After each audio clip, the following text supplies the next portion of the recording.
ગત 9 જુલાઈના રોજ વડોદરાના પાદરામાં સર્જાયેલી ગંભીરા બ્રિજ દુર્ઘટનામાં 21 લોકોના મોત નીપજ્યા હતા. આ અકસ્માત બાદ દુર્ઘટના સ્થળ પર કેટલાય દિવસથી એક ટ્રક લટકી રહ્યો હતો.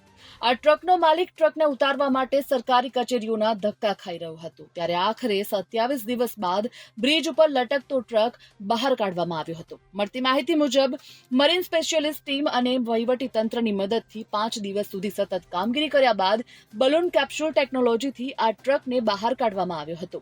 ટ્રક માલિકને ટ્રક ઉપર 45 લાખ રૂપિયાની લોન ચાલે છે, જેના દર મહિને 1 લાખના હપ્તા આવે છે. ટ્રક ચલાવ્યા વગર આ માલિક લોનનો હપ્તો કઈ રીતે ભરે તે ચિંતા તેને સતત સતાવતી હતી. એક તરફ દુર્ઘટનાને કારણે આ ટ્રક લટકી રહી હોવાથી તે હપ્તા ભરી શકે તેમ નહોતો અને તેને મદદ માટે બેંકને વિનંતી પણ કરી, પરંતુ બેંકમાંથી તેને કોઈ રાહત ન મળી. તે ઉપરાંત આ ટ્રક માલિકને સંવેદનશીલ સરકારે પણ કોઈ મદદ ન કરી.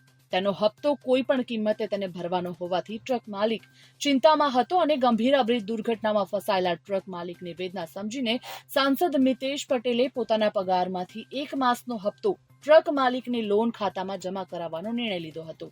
આમ આખરે સાંસદ તરફથી ટ્રક માલિકને 80,000 રૂપિયાનો ચેક અપાયો હતો. Bureau report, Gujarat 5 news.